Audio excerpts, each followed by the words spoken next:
weet jy nie, jy's 'n tempel. Weet jy nie, jy's 'n tempel.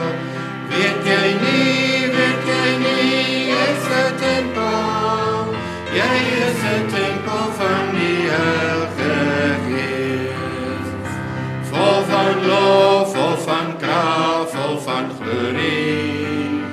Vol van lof, vol van krag, vol van glorie. Vol van lof, vol van krag, vol van glorie. Jy is 'n tempel van die Heilige Gees.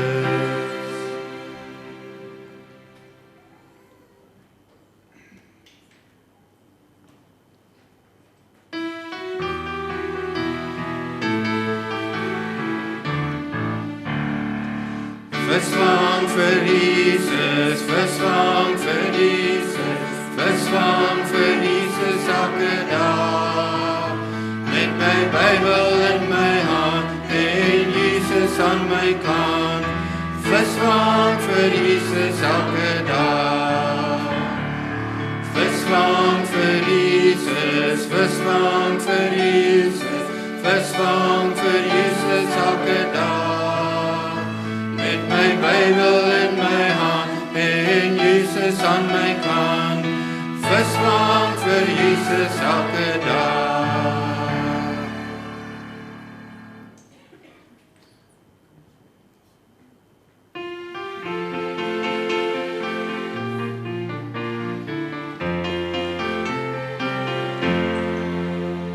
Ons wil altyd dag na dag, morgens vroeg tot in die nag, aan 'n tempel waar die wêreld nie kan sien.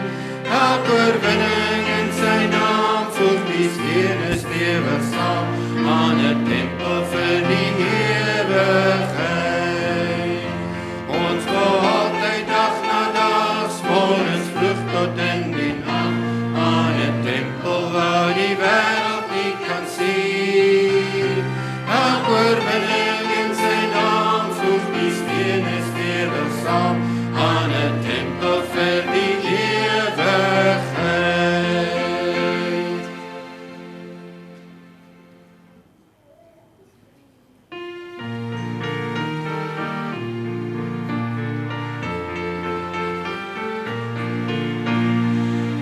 Daar bo in die hemelse Kanaan ontmoet ons mekaar, verseker ook daar. Daar bo in die hemelse Kanaan ontmoet ons mekaar seker daar.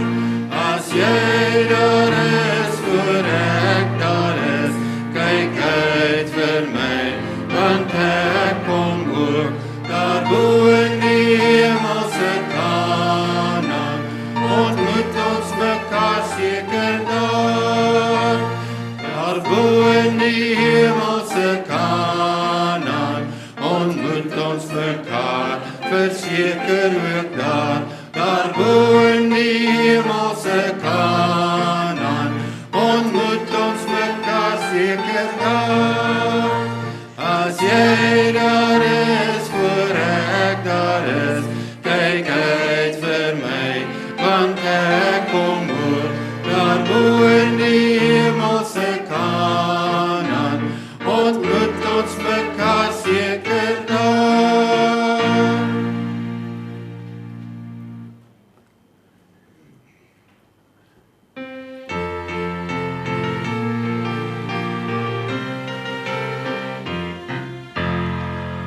Die wyse man bou sy huis op die rots, die wyse man bou sy huis op die rots, die wyse man bou sy huis op die rots, en die reën het neergestort, en die reën stort neer en die vloed stoot op, en die reën stort neer en die vloed stoot op, en die reën stort neer en die vloed stoot op, en die huis op die rots staan vas.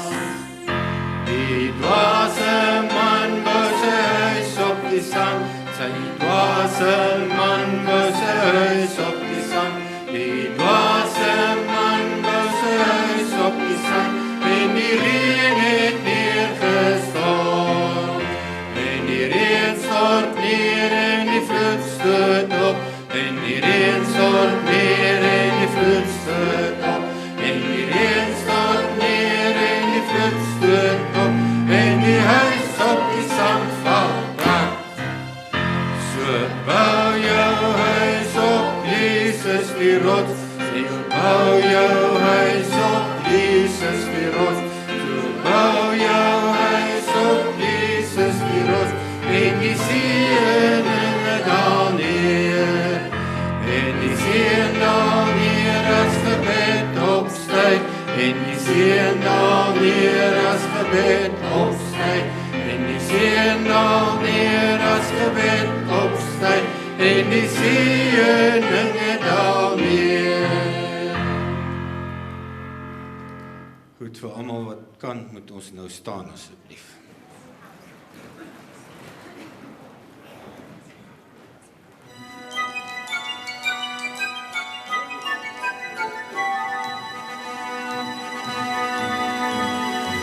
Ek is nie 'n stapsoldaatjie nie, 'n reissoldaatjie nie, 'n vliegsoldaatjie nie.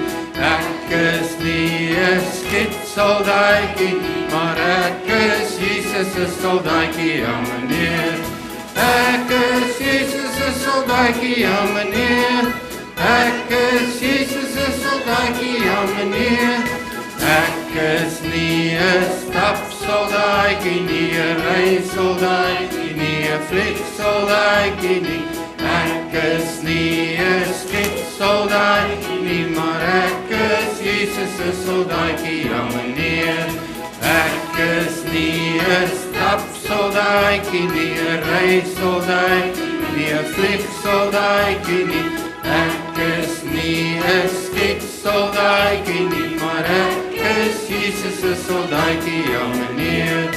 Ek is Jesus se soldaatjie, ja meneer. Ek is Jesus se soldaatjie, ja meneer. Ek is nie 'n stapsoldaatjie nie, 'n reissoldaatjie nie, 'n vliegsoldaatjie nie.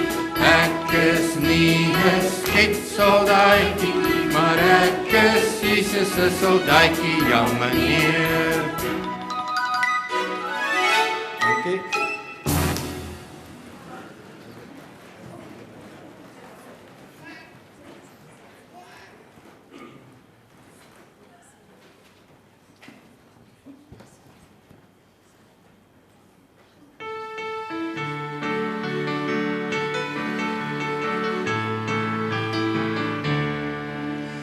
Hy hou die hele wêreld in sy hand, hy hou die hele wêreld in sy hand, hy hou die hele wêreld in sy hand, hy hou ons almal in sy hand. Hy hou die kleinste, fynste babietjie in sy hand, hy hou die kleinste, fynste babietjie in sy hand, hy hou die kleinste, fynste babietjie in sy hand, hy hou ons almal in sy hand. Hy hou die grootste dinosaurus in sy hand, hy hou die grootste dinosaurus in sy hand, hy hou die grootste dinosaurus in sy hand, hy hou ons almal in sy hand.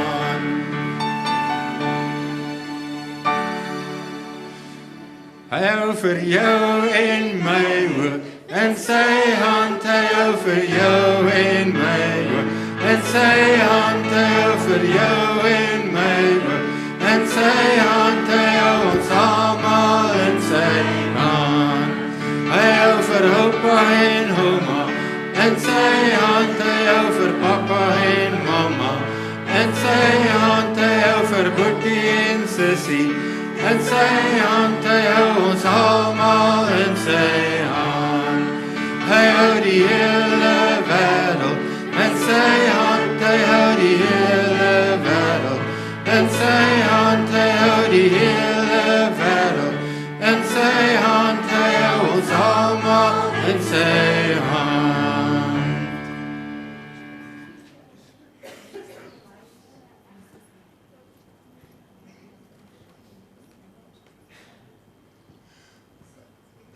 en die konsistorie is lyk my gesluit. Broer Mike sit vir ons Halleluja 437 op, asseblief.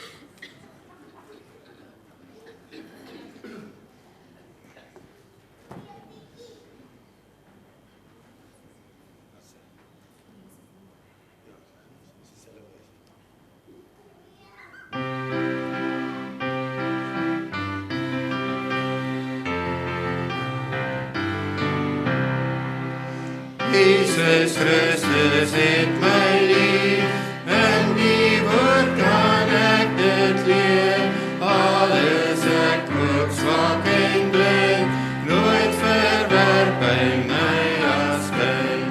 O Jesus neem my, o Jesus lei my, o Jesus sterk my, en vorm my tot die Heer. Jesus Christus het my lief, deur sy bloed is ek gered, nou kan ek vir altyd leef, ewig juig ek aan sy sy. O Jesus min my, o Jesus lei my, o Jesus sterk my, en vorm my tot die Heer. Goed, terwyl die offergawes opgeneem word, sing ons Halleluja 236. Jesus roep my vir 'n sonstraal.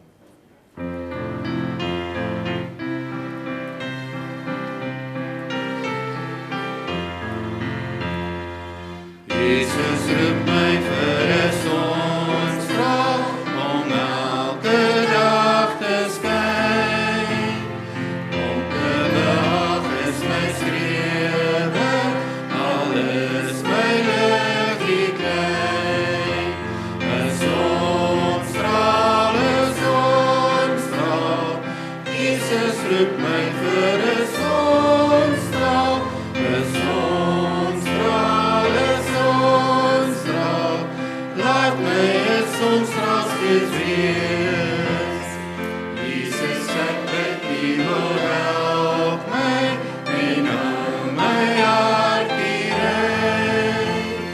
Graag wil ek wees net soos U is, al is ek nog maar klein. 'n sonstraal,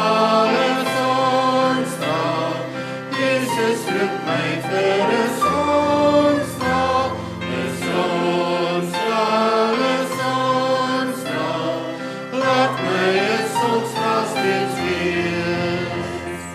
Jesus wil hê ek moet lief wees, en vriendelik met elkeen. So word ek bly en gelukkig, deur Jesus krag alleen. 'n sonstraal, Jesus roep my vir 'n sonstraal, 'n sonstraal, 'n sonstraal. Laat my 'n sonstraal steeds wees. Vir wie dit moontlik is, kom ons staan vir die introïdes.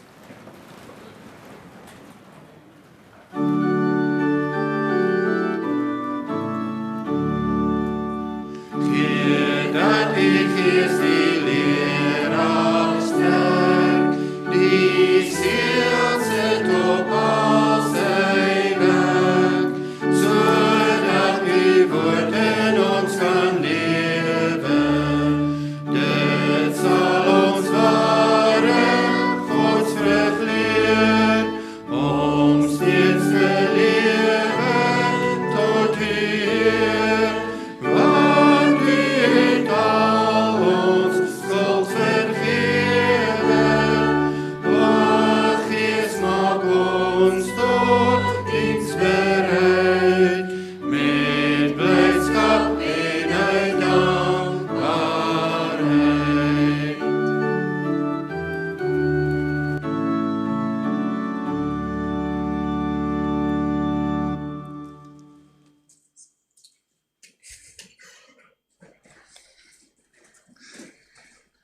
Nou so groet. Hartlike goeiemôre. Dit is werklik vir ons 'n voorreg om in hierdie lekker koel oggend by mekaar te kan wees. Dis daarom tongenietjies. Ek voel is warm. Dis 'n besondere voorreg om hier in die huis van die Here te kan wees, om u ook so hier te verwelkom. En ons het werklik 'n gebed in ons hart, is dat die Here ons op 'n baie besondere wyse ook kom ontmoet in hierdie dag, dat hy met ons sal praat, dat ons ook sy woord op 'n unieke en anderster wyse ook dan kan aanhoor in hierdie oggend. Ons sal u genoeg laat blaai in die Bybel, so hy gaan nog steeds definitief Bybel gesentreerd wees, en ek weet almal wonder nou wat gaan hier vooraan, ons sal u nou wys. Hou net so bietjie vas, net so effense geduld. Dit is vir ons werklik dan ook 'n voorreg om u aandag te vestig op die teksvers daarvoor op ons afkondigingsblaadjie. 1 Petrus 1 vers 3 dra vir ons hier die besondere gedagte oor. Geseënd is die God en Vader van ons Here Jesus Christus, wat na sy groote barmhartigheid ons die wedergeboorte geskenk het tot 'n lewende hoop deur die opstanding van Jesus Christus uit die dode. Dit is net gou op hierdie besondere teksvers. Die Here skenk vir ons die wedergeboorte. Dit is niks wat ons kan doen. Geen werke wat ons dit kan laat verkry nie. Dit is 'n geskenk van God wat aan ons gegee is, en hierdie geskenk, hierdie wedergeboorte, bring vir ons 'n lewende hoop. En kinders van God, ons behoort diegene te wees in hierdie wêreld wat die meeste hoop het. Want die wêreld het geen hoop nie. Die wêreld hoop in uitweg of in uitkoms in sekere omstandighede. Maar ondanks omstandighede het ons 'n lewende hoop. Nie net 'n wens van 'n hoop, nie net 'n hoop dat dit dalk een of ander tyd element van verlossing kan wees nie. 'n Lewende, teenwoordige, ewige hoop. En dit is vir ons so bevestig deur die opstanding van Jesus Christus uit die dode. Hy wat die dood oorwin het. Hy wat vir ons die saligheid bewerk het. Wat elke liewe kwaal, elke liewe onheil oorwin het. In hom is ons hoop. So kinders van God, laat ons werklik ons hoop in Christus vind. Laat ons dit soek deur sy woord. Laat ons dit let op die wyse waarop hy ook met ons handel. Geliefdes, laat u ook daarop let. Dominee Gerriel is op verlof tot en met die 18de Maart toe, en ons gaan self op verlof vanaf die 20ste Maart tot die 26ste Maart. Bid asseblief ook vir veilige reis ook van Dominee Gerriel om terug te kom, en ook vir bewaring op die pad, en dan ook dat die Here hulle wonderlik sal verkoop in hierdie tyd ook van rus. Bid asseblief vir hulle, en as julle regtige boodskap vir iemand wil stuur dit vir my. Los hulle dat hulle rus. Ons vra dat u ook dan so saam met ons sal werk, om werklik ook vir hulle dan te bid. Geliefdes, dan vra ons ook die voorbidding vir diegene op die siekenhuis. Ons is dankbaar, ons het ernstig ook gebid vir vele van ons lede wat vir operasies was, prosedures was in hierdie week. Dit het werklik goed gegaan. Ons is dankbaar, die getuienis van die Here is besonder, as ons hoor dat daar werklik die hand van bewaring van die Here oor hulle was, en ons is regtig dankbaar ook daarvoor.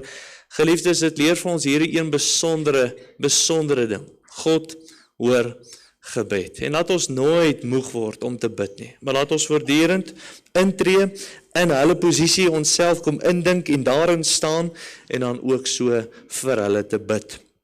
Dan sê ons geluk vir diegene wat verjaar.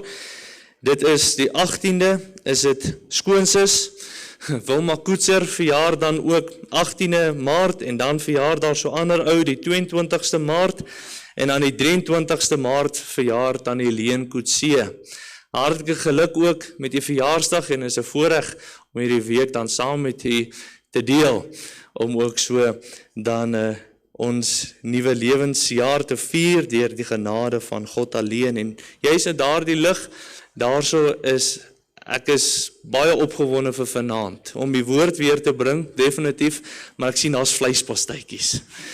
So, daarso is heerlike eetgoeders vanaand. Ek is so dankbaar dat daar vir my so dan verjaarsdag koek en genietinge en vleispastytjies gereël is. So, asseblief kom deel as vanaand se geselligheid en geleentheid dan ook, ter viering ook dan van my verjaarsdag, bring asseblief ook 'n bordjie eetgoed saam, as jy kan, as jy onthou, as jy vergeet het, kom asseblief steeds, maar maak net eers seker ek kry 'n vleispastytjie voordat jy alles vat. Ek sal dit baie waardeer. So, baie dankie dat ons ook dan kan uitsien na dit vanaand. Môre aand, bid asseblief daarvoor, is 'n buitengewone kerkraadsvergadering. Daar's nie een of ander krisis wat nou opgeduik het, wat ons nou baie gou moet hanteer nie. Dit is vir die ringsverslae, wat ons aan die einde van die maand ook moet indien, en ons wil die nuutste statistiek en nuutste verslae alles ingestuur het, so bid asseblief ook daarvoor, dat ons die dinge moet hanteer, deur die wysheid van die Here ook, om dan ook daardie dan goed te keer, voorthou in die gemeente, en dan in te stuur na die ring toe. So bid asseblief ook vir môre aand se kerkraadsvergadering. Die senior jeug Bybelstudie, ons het gereël, daar is iemand wat 'n besondere getuienis met ons kon deel, Dinsdag. Dit is al die jong mense, 18 tot 30 jariges, kom leef asseblief mee.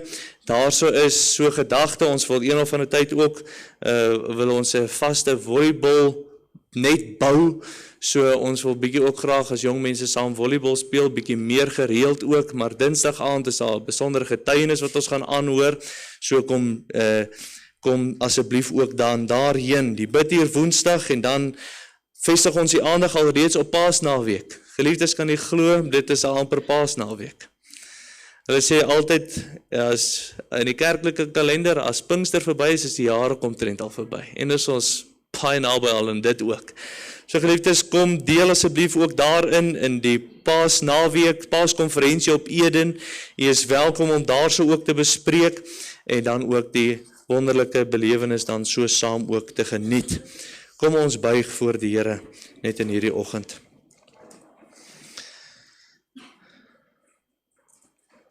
Here, stuur u lig en u waarheid.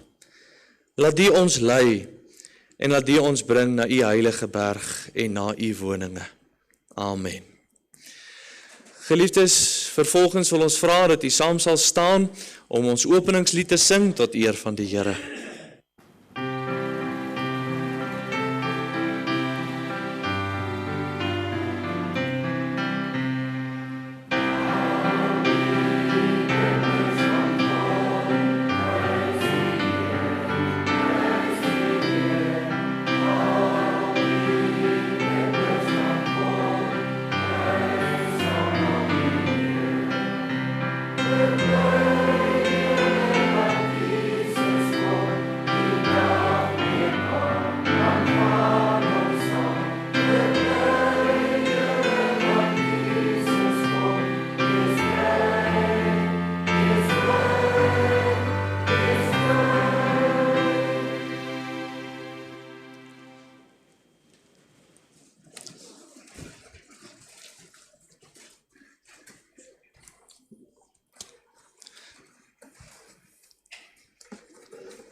Hallo maatjies.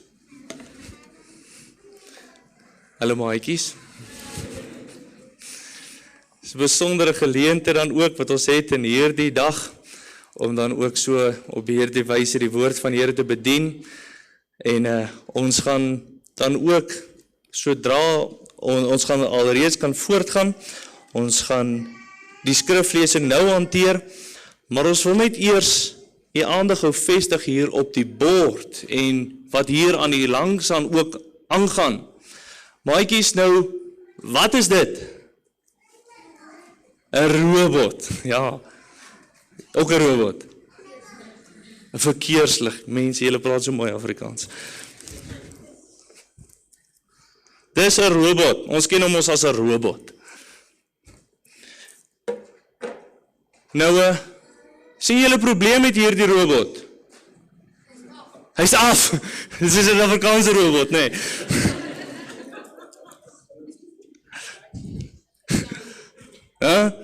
Daai goed werk mos nie.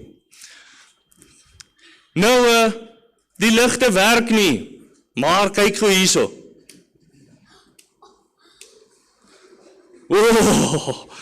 Dit werk. Ons het nie load shedding nie. Nou, wat beteken hierdie verskillende kleure? Kom ons begin. Wat beteken die groen? Renske? Jy moet ry. En as jy nie vinnig genoeg ry nie, wat gebeur? Jy stop, maar wat doen die persoon agter jou? Hulle toet. Hulle is haastig, hulle wil ons net ry, né? Okay. Nou, wat beteken hierdie lig?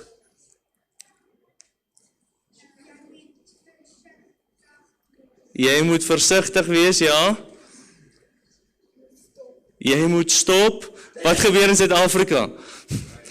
Straf die petrol vinniger. Maar wat is die eintlike reël?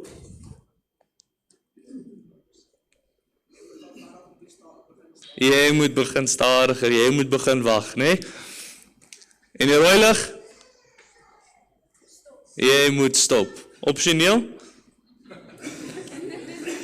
Nie eintlik nie, nee. Nie eintlik nie. Mooi.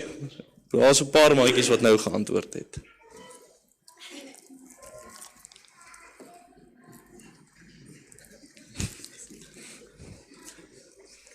Jy moet mooi antwoord, dan kry jy nog een, hoor. Nou, jy moet stop. Okay. Oor ons dit hanteer, jy moet stop. Okay. Maar nou moet ons eers stop, want wat het ons nog nie gedoen nie?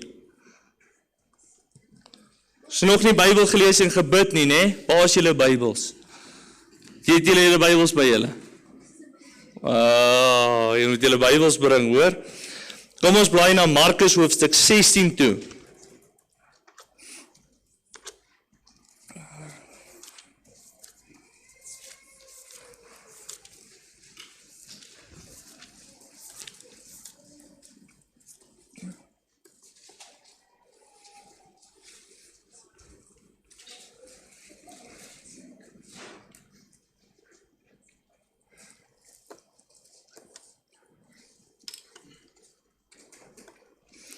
Markus hoofstuk 16, ons gaan vers 15 saam lees.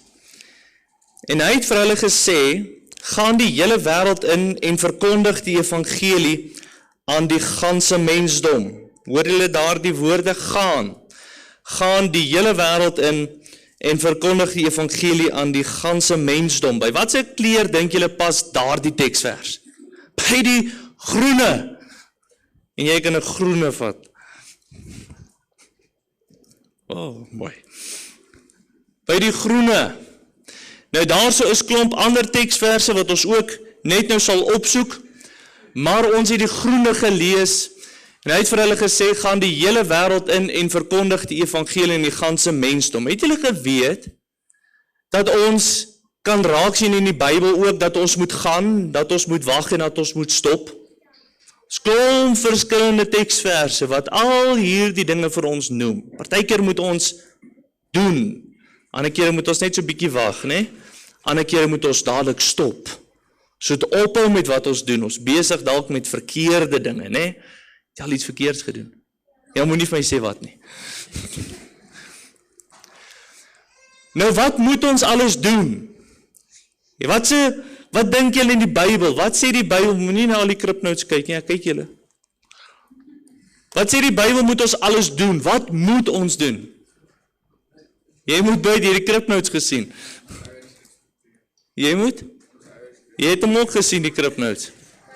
Jy moet Bybel lees, maar dis ook die kripnotes. Jy moet bid, ja.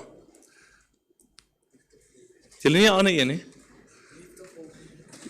Dit was ook die kripnotes. Jy moet nie sonde nie, maar dit beteken ons eintlik stop, né? Jy moet stop met wat jy doen. Mooi, dis dieselfde as evangeliseer. Jy moet luister, jy kry sommer nog 'n sweetie daarvoor. Hulle wil nie kanse vat. Nou kom ons kyk wat sê die Bybel moet ons alles doen. Daar's 'n paar dinge en daar's nog baie meer. Maar julle is reg. Julle het die Knipnotes baie vinniger gelees wat ek gedink het. OK, ons moet gaan evangeliseer. Weet julle wat is daai groot woord? Nee. Ek het nie gevra jy moet sê nie. Weet julle wat is om te evangeliseer? Groot woord, né? Groot woord. Ons moet mense gaan vertel van Jesus. Nou evangelie beteken daardie Jesus red. Dit is wat dit maar eintlik beteken, Jesus red. So as ons die evangelie aan iemand deel, dan vertel ons vir mense dat Jesus hulle kan red. Hoekom moet mense gered word? Sodat hulle nie hel toe gaan nie, ja. Hoekom is mense op pad hel toe? Hulle is in sonde gebore, hulle doen sonde, né? Ja. Jy mag op my ene kry. Ag, sies tog. OK. So dit is om te evangeliseer, ons moet ons maatjies vertel van Jesus. Dit is baie belangrik en let op wat hierdie gedeelte vir ons sê, gaan die hele wêreld in. Wêreld is groot, né? So nou wil ons sê nee, ons stuur vir dominees, hulle moet oor die wêreld gaan, né? Is dit so? Ja. Maar wie moet nog gaan? Moet ons elkeen gaan? Moet ons elkeen mense gaan vertel van Jesus? Beslis. Nie net een persoon kan dit doen nie. Ons almal moet dit gaan doen. Ja. OK, sy het nie regtig hand opgesteek nie. Nou, weet ons ook ons moet bid. Die Bybel sê ons moet bid. Kom ons blaai gou na 1 Tessalonisense hoofstuk 5 toe. Dinge wat ons moet doen, wat die Bybel vir ons leer ons moet doen.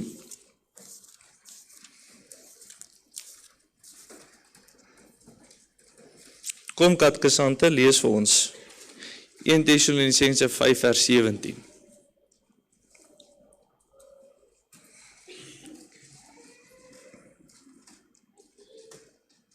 Lees vir ons.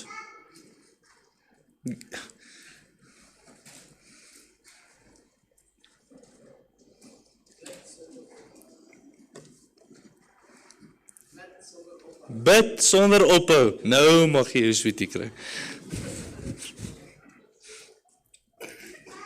Bid sonder ophou.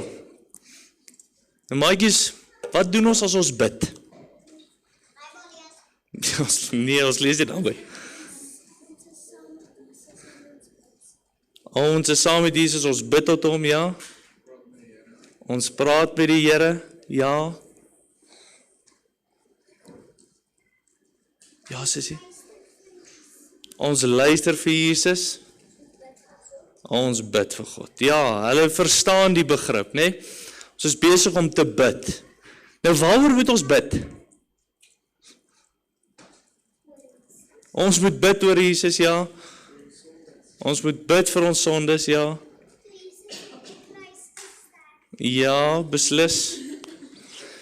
Is daar enigiets waaroor ons nie moet bid nie? Nee, ons moet oor alles bid. Moet ons bid vir ons maatjies? Ja, moet ons bid vir ons mamma en pappa? Moet ons bid vir ons ouma en oupa? Moet ons bid vir ons kerk? Moet ons bid vir ons dominees? Dankie tog. Ons moet bid oor alles, né? Ons bid voordat ons eet, né? Ja, ons bid vir die skool, ons bid vir toetse, ons bid vir al hierdie dinge. En so bid ons ook vir krag, dat ons die dag kan deurgaan, né?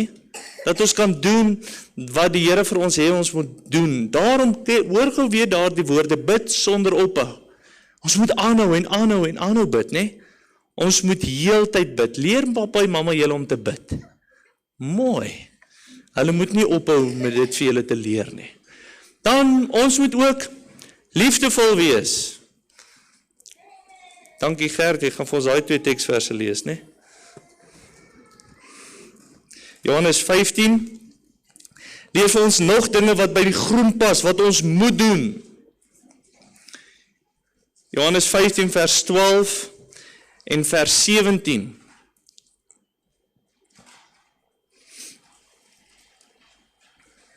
Jy kan maar lees. Dit is my gebod, dat julle mekaar moet lief hê, net soos ek julle liefgehad het. En vers 17.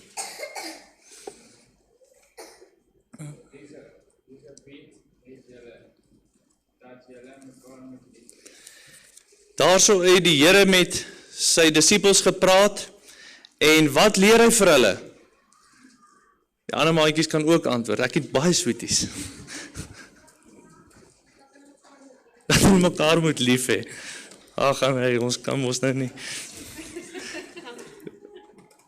Dat ons ander moet lief hê. Nou moet ons net sekere mense lief hê. Nee, ja, nee. Jy moet almal lief hê. Wie is ons naaste? Het op 'n stadium is die vraag vir Jesus gevra, want ons moet ons naaste lief hê soos onsself. Wie is daar die naaste? Net ons familie. En net ons vriendekring, so die mense wat ons wil lief hê, né? Oral waar jy beweeg, die mense reg rondom jou. En dit is afgesien van kleur, afgesien van geloof, afgesien of hulle bloubol of 'n stolmer is. Ons moet almal lief hê. Né? Beteken dit dat ons net moet sharp wees met alles wat hulle doen? Dat ons net moet sê, jy doen goed, jy is mooi, jy is pragtig. Nee, ons moet hulle lief hê met wie se liefde? Met God se liefde, met Jesus se liefde, né? En die liefdevolste ding wat ons vir mense kan doen, is om hulle te vertel van Jesus. En om 'n voorbeeld vir hulle te wees. Om jy die een te wees, wat keer dat ander sondig, né? Om hulle terug te hou van dit wat hulle besig is om te doen. Dan ons moet ook ons ouers gehoorsaam. Nou is die ouers baie bly ek preek hieroor. Kom ons blaai na Eksodus 20 toe.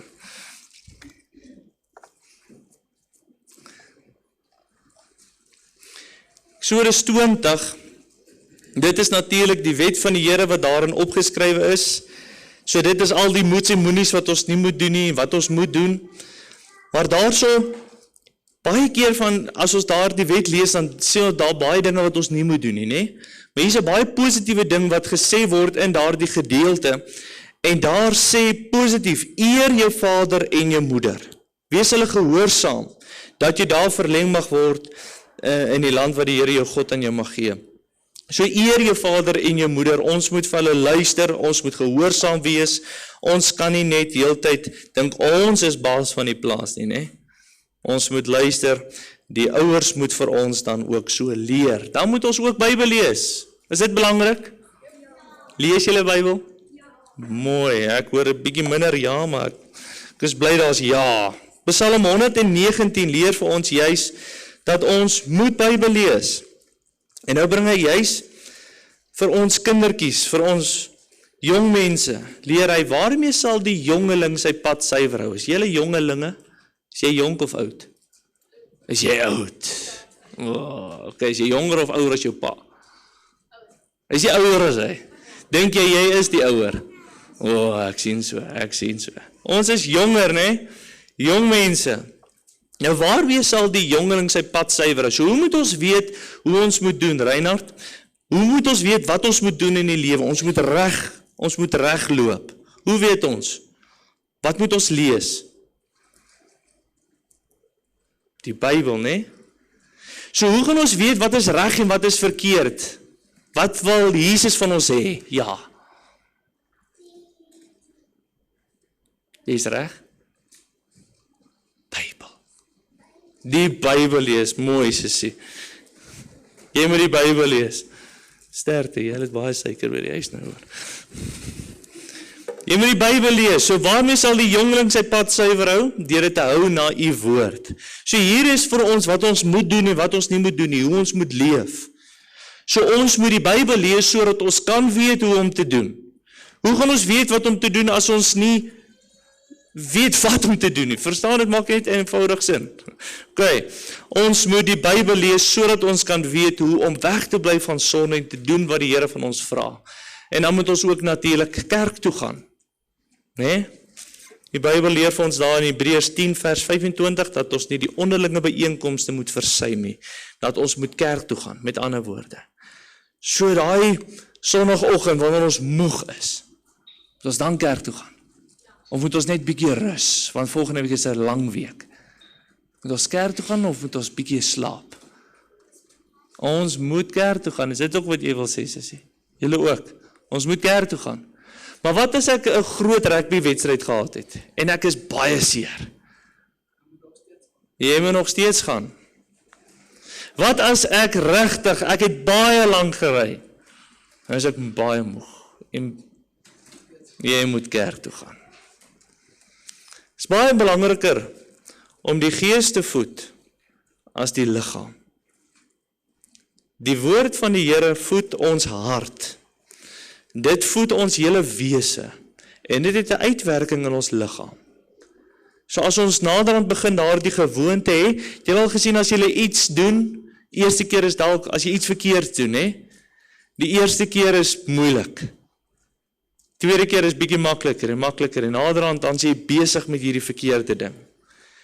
Eerste keer wat jy nie kerk toe gaan nie, dis moeilik om weg te bly. Jy het so jou hartjie pla jou.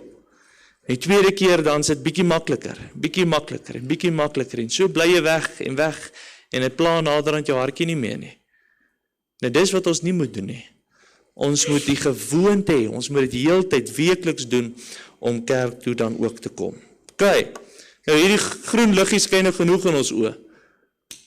Is 'n volgende liggie, ja. Hy is oranje liggie, né? Nou, wat beteken oranje nou weer? Jy moet bietjie stadiger ry. Mooi. Ek dink die verkeersdepartement gaan my ook dank vir hierdie les. Kom ons blaai na Jesaja hoofstuk 40 toe. Daar sê dit ook dat ons bietjie moet wag. Dat ons bietjie moet stadiger. Dan leer ons hier die besondere boodskap ook. Partykeer moet ons voet van die petrol afhaal en so bietjie begin briektrap. Jy wil agtergekom, dit is nogal besig hierso, né? Ouers, het jy dit ook al agtergekom? So bietjie besig in die lewe wat ons leef. En ons sukkel om te doen alles wat ons wil doen. En baie keer is ons so besig dat daar die karretjie uit petrol uithardloop. Kan 'n karretjie net aanhou ry of kort die hele tyd petrol ook, né? Hy kort petrol. Het jy al gesien wat kos petrol? Baie petrol. Dit kos baie geld. So nou moet ons ook net bietjie wag en ons moet by daai vulstasie kom en ons moet petrol ingooi, né?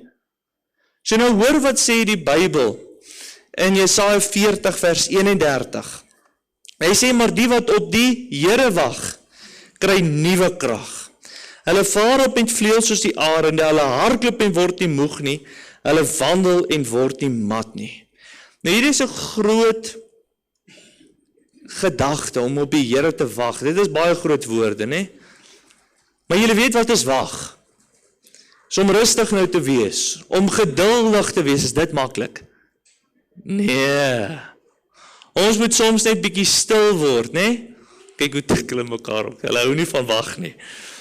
Maar kyk nou wat gebeur, as jy op die Here wag, kry jy nuwe krag. En hoe verlang ons nie eintlik na nuwe krag nie? Hoe verlang ons nie, ons is besig om so net te doen en te doen en te doen. En ons het regtig nie meer nuwe krag nie. Ons hardloop naderhand op fumes. Ons kom nie en staan stil, laat ons weer gevul word nie. Praat bietjie ook met die ouers. Maar die wat op die Here wag, kry nuwe krag. En nou kyk wat gebeur.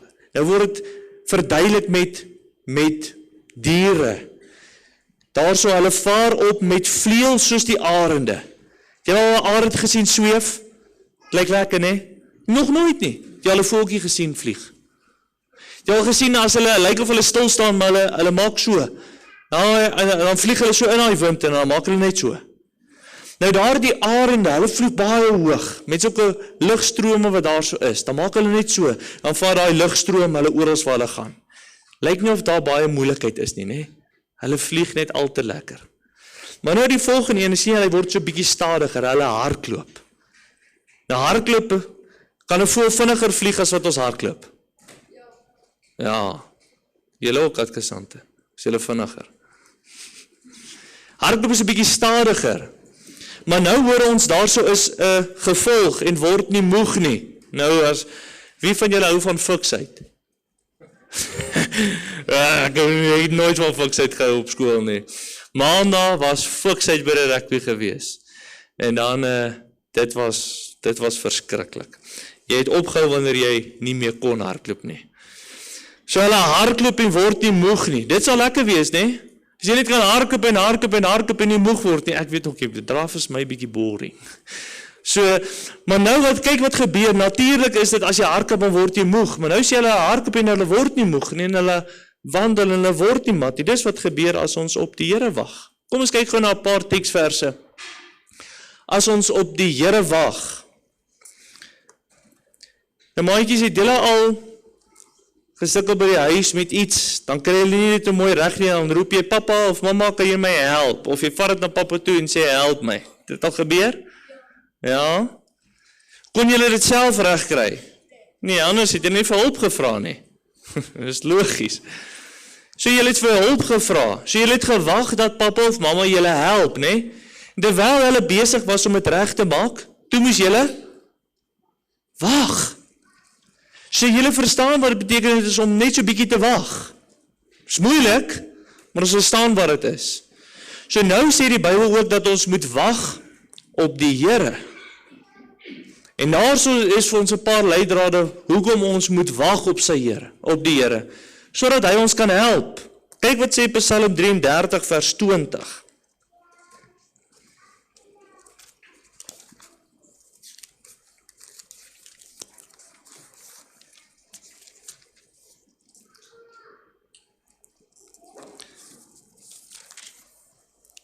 Hy sê, ons siel wag op die Here, hy is ons hulp en ons skild, want ons hart is bly in hom, omdat ons op sy heilige naam vertrou. Laat u goeie tierenheid, Here, oor ons wees, net soos ons op u wag. Kyk daar die wag, kyk wat gebeur as ons wag op die Here, geliefdes. Die Here kom tot ons hulp, en hy is ons skild, en sy goeie tierenheid koms reën dan ook oor ons. Daar word ook geleer in Spreuke 20 vers 22 dieselfde gedagte. En ons sien ons moet wag op die Here in gebed. Het jy al gesien, maatjies, dat ons moet bid en dan kan ons altyd dadelik wat ons voorvra. Ek verloor hulle nou so bietjie. Hier sweeties. Ons het al baie gebid, né? Kry jy altyd dadelik wat jy voorgevra het terwyl jy bid of moet jy partykeer bietjie wag, né? Ja, seker sweetie. Okay. Ons moet wag in gebed, sodat die Here ons gebede kan beantwoord. Hy's visser. Daar sê ek. Joune. Ons moet wag op die Here dat hy ons gebed kan beantwoord, né? As ons self so mamma of pappa ietsie vra, moet hulle dadelik dit doen? Ons voel soms so, né? Doen hulle dit altyd daarso of doen hulle dit wanneer hulle tyd het? Nee, hulle doen dit wanneer hulle tyd het. So dan moet ons bietjie wag dat dit kan gebeur, dat ons dit kan kry. En nou lees ons hier in Psalm 38, dan vers 16 wat vir ons sê, want op u, Here, wag ek. U sal verhoor, Here my God. Dink julle die Here hoor as ons vir hom iets vra? Ja. En nou lees ons in die Bybel dat hy lief is vir ons, né? En dan wil hy vir ons die dinge gee wat die beste vir ons is. Hy gee nie altyd alles waarvoor ons vra nie. Hoekom nie? Want hy is nie altyd goed vir ons nie. Dis nie altyd wat die Here vir ons wil hê nie. Jy vra dalk vir hierdie ding, dat die Here dit vir jou moet gee, nou eintlik al gister, maar dit gaan uiteindelik slegter vir jou wees. En daarom bid ons oor alles en ons weet dat die Here vir ons gee op die regte tyd soos wat hy wil. Dan moet ons ook bietjie wag dat die Here kan voorsien, dat die Here vir ons kan gee. Ons moet wag op die voorsiening van die Here. As ons die Here vertrou vir iets, as ons die Here vra dat hy vir ons finansiëel bietjie geld sal voorsien, as hy vir ons help dat ons kan gesond word as ons siek is, ons moet wag, ook op sy voorsiening. Daar so staan in Psalm 104 vers 27, hulle almal wag op u, dat u hulle voedsel kan gee op die regte tyd. Hoor julle? Hoe Jesus gee die voedsel op die regte tyd. So die Here voorsien op sy tyd. Sy tyd is nie altyd ons tyd nie. Julle het dit al seker gehoor, né? Sy tyd is nie altyd ons tyd nie. Maar sy tyd is altyd die regte tyd. Ons is soms te haastig. Ons is besig met verkeerde dinge soms. Maar die Here wil vir ons gee op die regte tyd ook vir die regte dinge. Vir krag, ons het dit gelees net nou ook, en ons moet wag op sy koms. Nou daarso leer ons in die evangelies van 'n besondere geleentheid waar Jesus nou sy koms verduidelik in Matteus hoofstuk 25, waar hy verduidelik dat hy baie vinnig weer gaan terugkom. En nou verduidelik hy dit deur 10 vroue wat in wou gaan na 'n bruilof toe. En daarso was 5 wat verstandig was, wat gewag het. Dit is daardie verhaal wat hulle olielampe moes saamgevat het. Nou voordat ons krag gehad het, wel in Suid-Afrika is dit ook mos nie nou regtig so nie. Weet julle wat is kersies? Nee, jy steek 'n kersie aan. As die ligte af is, dan steek ons 'n kersie aan.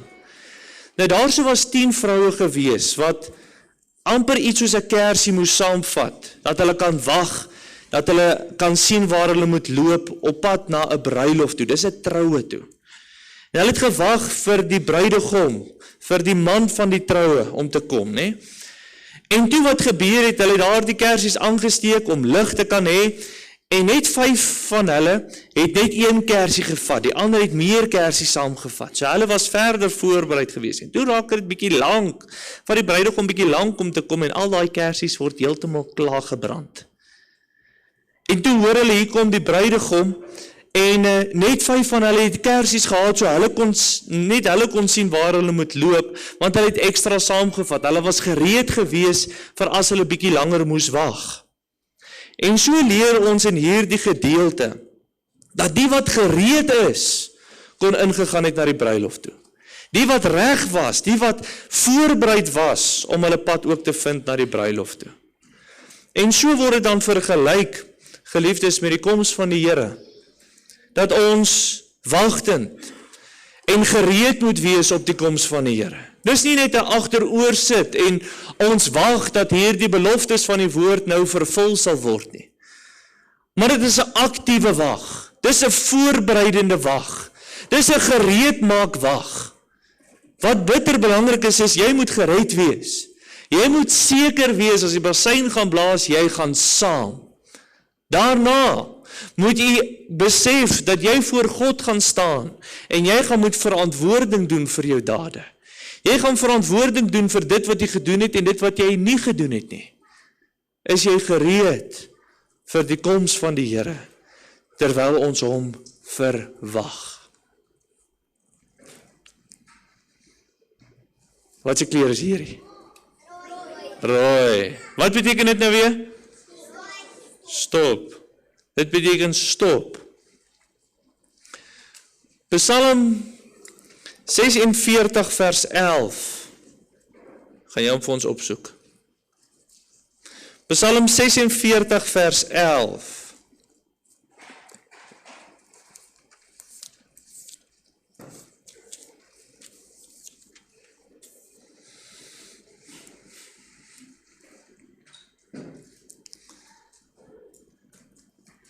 Jy kan vir ons lees as jy hom het. Het jy hom?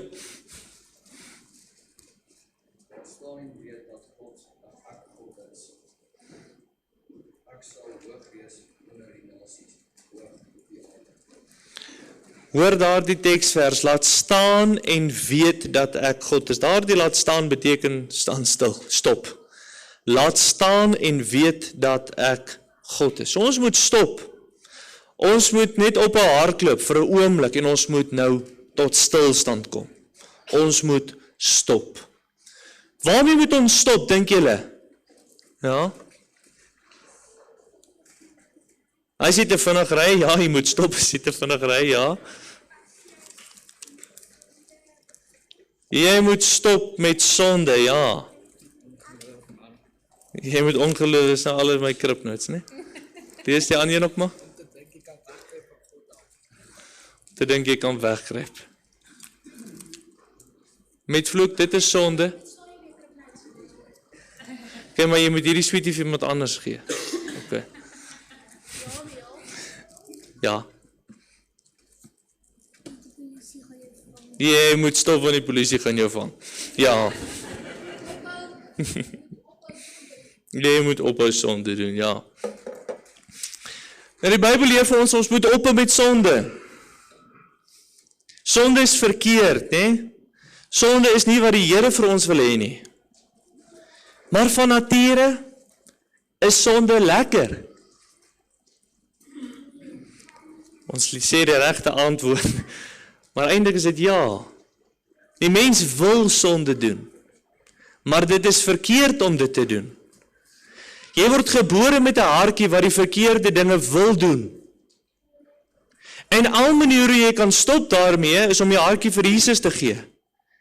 Hier is my vuil hartjie, Jesus, kom maak hom skoon. Geef vir my 'n nuwe hartjie, dat ek kan doen wat reg is. En dis eintlik die diep snydende waarheid van sonde. Jou begeerte is na dit toe, anders sou jy dit nie gedoen het nie.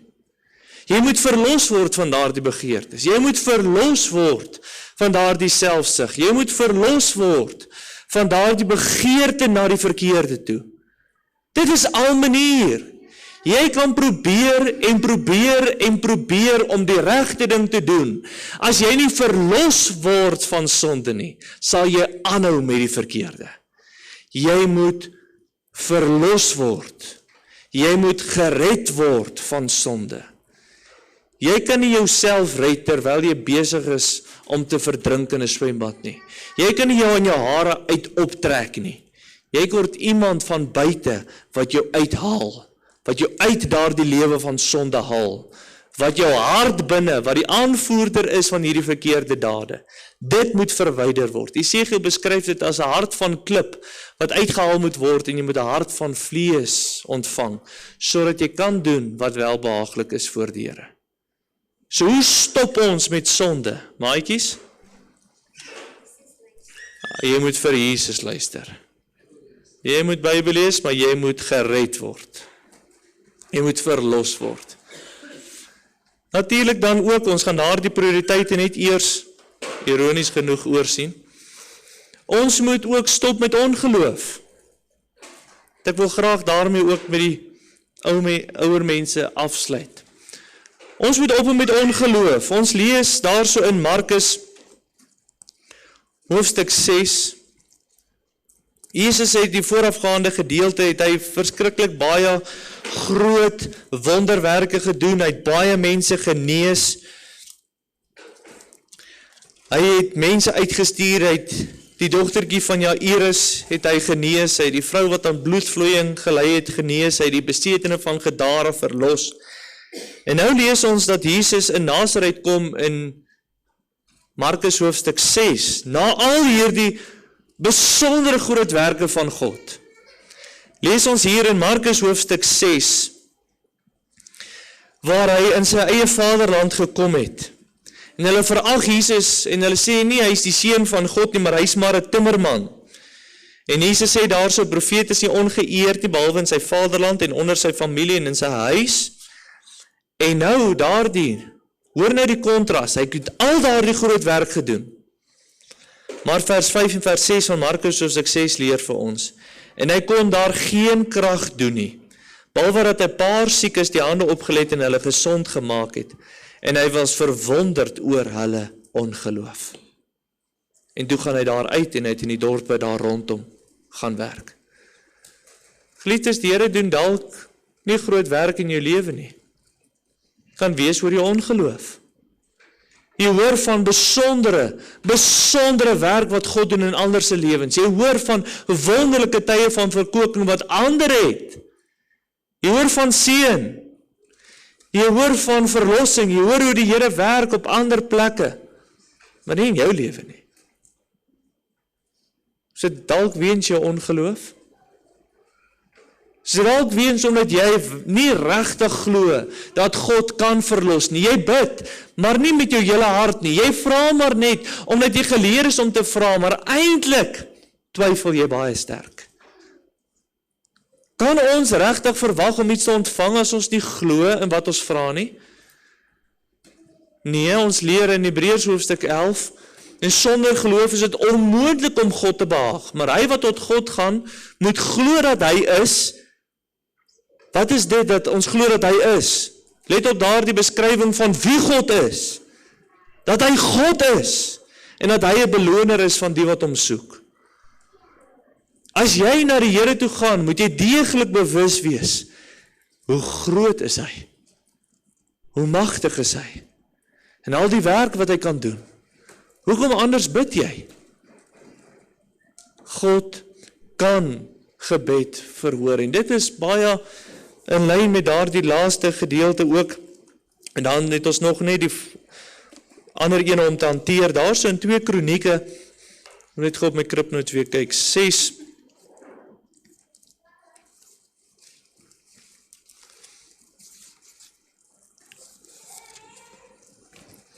vers 18 leer vir ons hoe groot God is. Ons moet stop. Dink julle God is klein of groot? Is hy baie groot? Kan ons verstaan hoe groot hy is? Geliefdes, ons moet wees soos kinders word. Ons vergeet dit. Ons vergeet hierdie antwoord. Het ons een twyfel in hulle harte gehoor? Wat het skeef geloop? Wat het ons verloor? Kyk hoe word God beskryf in 2 Kronieke 6 vers 18.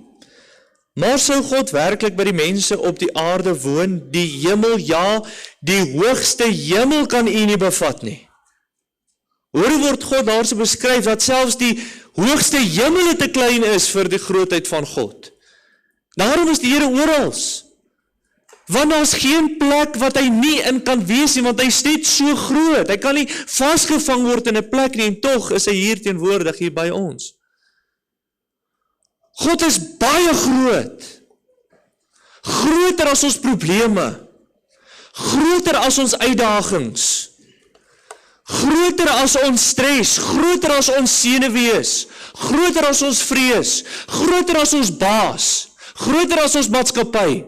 Groter as die krisis wat jy mee sit by die werk. Wil ons werklik die grote God so klein maak om te sê die Here kan my nie hierin help nie? Hierdie saak. Nee, die Here kan die hele aarde skep. Hy kan die hele aarde in sy hand hou, maar vir hierdie saak nee. Hy is nie groot genoeg vir hierdie saak nie. En dis wat ons per implikasie doen. As ons nie voortdurend bid en vra, Here, neem leiding oor hierdie saak nie. Dit is wat ons doen as ons self alles wil regmaak. Dit is wat ons doen as ons vergeet wie God is. Gat Kesant is ek julle visser. OK. Kan ek julle aandag dan kry vir een laaste gedagte?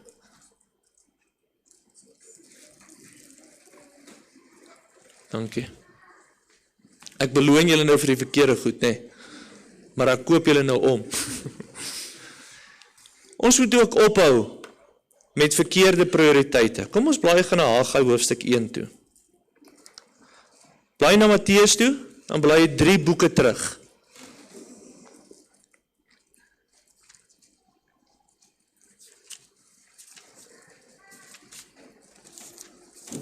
Jy kan ook baie vinnig verby aan blaai, het net 2 hoofstukke. Ons maak klaar met hierdie gedagte. Ons moet klaar maak met die verkeerde prioriteite. Wie moet eerste wees in ons lewe? God moet eerste wees. Ja, sorry ouers, hulle het suiker in, gaan suiker in kry. Ja?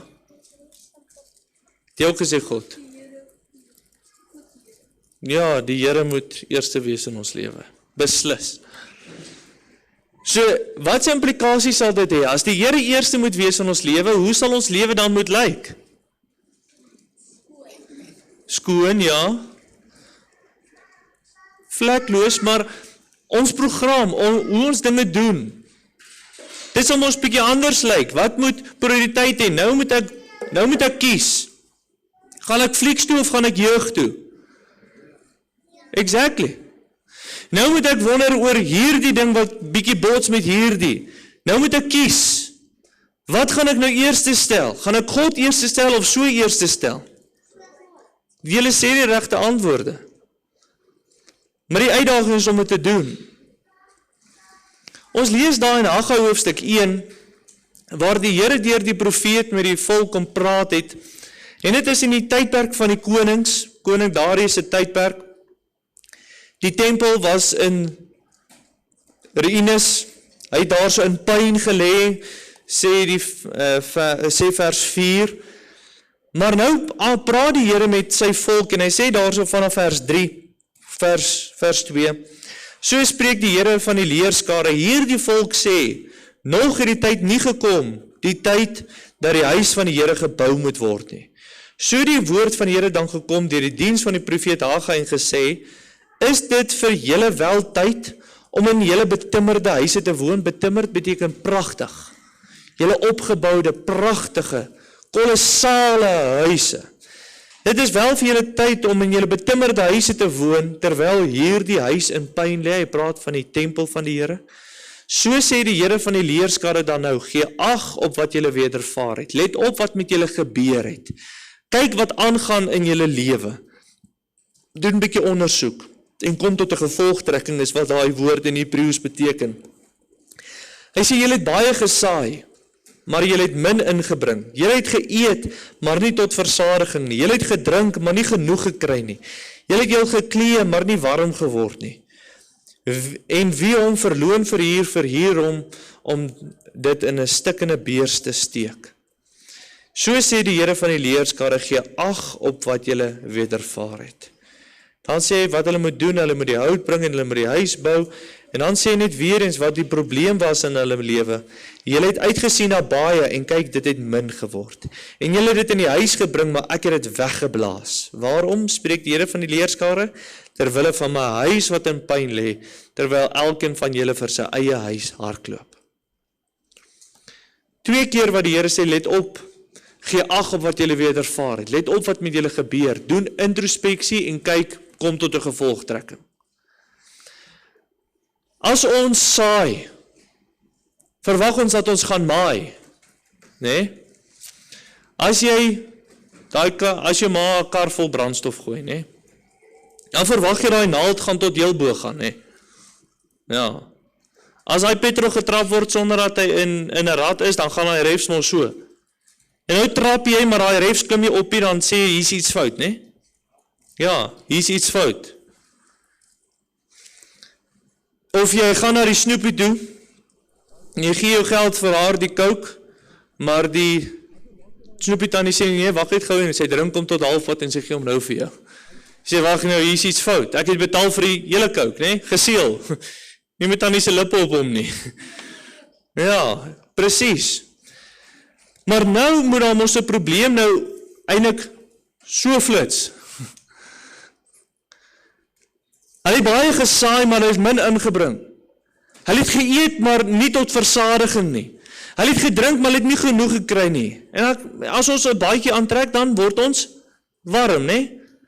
Maar dit is asof hierdie mense, hulle trek baadjies aan, maar hulle word nie warm nie. Hulle sit verwarmers aan in hulle huis, maar dit word nie warm nie. Hulle het 3 wolkomberse naderhand oor en hulle word nie warm nie. Daar's 'n probleem ergens, né? Hulle sê, hulle verhuur hulself om te werk, om 'n loon te verkry, en hulle sit dit in 'n beursie wat stikkend is, dit val net deur. Geliefdes, klink dit bekend? Ons werk ons mors dood. Wie van het agtergekom dat 2024 nogal besig is? En hou die budgets. Daarom bly 1 of 2 sê ja. Die res, ek nee man, sê maar eerder nie. Die agterkom met duur word dinge. Die agterkom dat mens maar soos 'n legkaart moet bou met die finansies.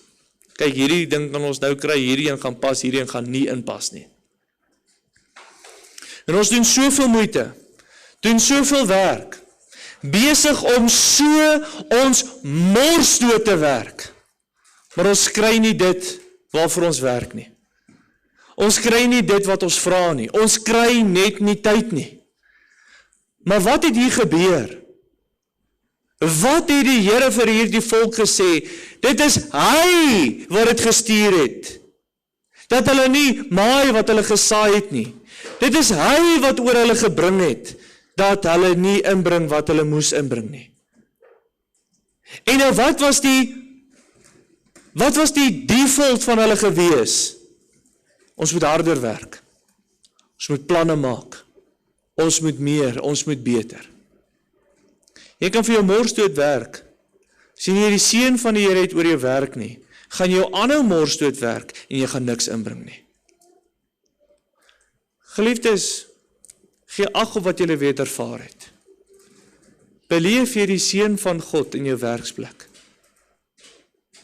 Beleef jy die seën van God in die huisgesin?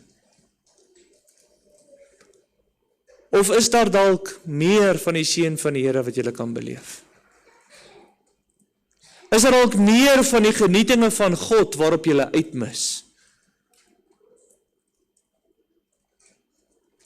Ons is besig om te harke vir ons eie huise, vir ons eie sakke, vir ons eie dinge, en ons vergeet die dinge van God. Wat leer die Here vir ons in 2 Kronieke hoofstuk 7? Sê, as my volk, oor wie my naam uitgeroep is, hulle verootmoedig, dan sal ek gee. En dan praat hy van die besondere seën op die land, hy sal die pes weghou, sal die stad bewaak. Ons is besig, 'n boer maak mos 'n plan, dan stuur die Here die pes, wat doen ons? Ons gaan koop insekdoders. Die Here stuur 'n vloed, en hy spoel daai helfte van die oes weg, wat doen ons? Ons plant meer volgende jaar. Ons sit versterkings in die grond, ons werk meer dinge in. Die koppe van die mielies en die sonneblomme is nie groot genoeg nie, wat doen ons? Ons sit kunsmis in die grond. Ons roteer die grond bietjie. Geestelik nou. Ons in ons lewe so selfregryk. Let op wat aangaan in jou lewe. Let op dat die Here jou dalk tot stilstand wil roep, dat jy bietjie moet stop.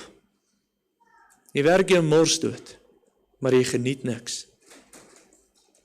Jy is besig om 'n vyand van God te maak, want jy meen jy kan dit doen sonder God.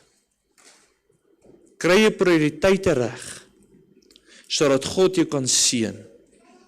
Jy kan nie net bid vir die Here se seën, maar jy stel hom nie eerste nie. Maak reg, geliefdes. Plaas God eerste. Plaas God altyd eerste. En dan kan ons die bewonderlike seën van God beleef. Kom ons buig voor die Here.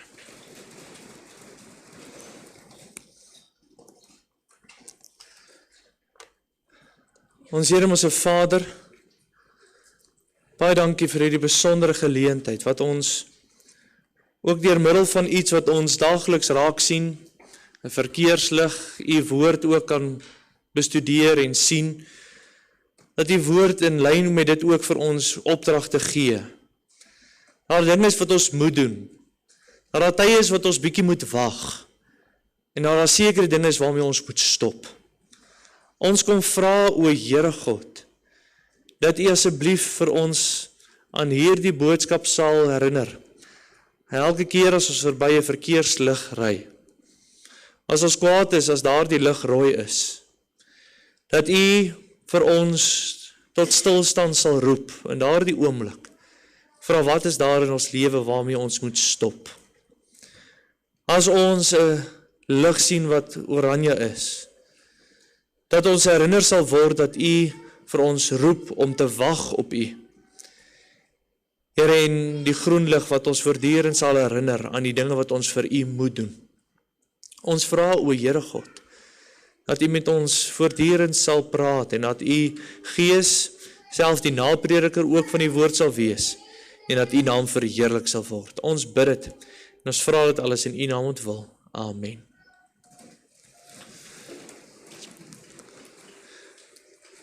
Geliefdes, kom ons staan sodra ons die nood ontvang, dan sing ons, maar die wat op die Here wag, kry nuwe krag. Ons sing daar die teksvers 2 keer deur, sodra ons die nood ontvang. Baie dankie.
Die Here sal jou seën en jou behoed.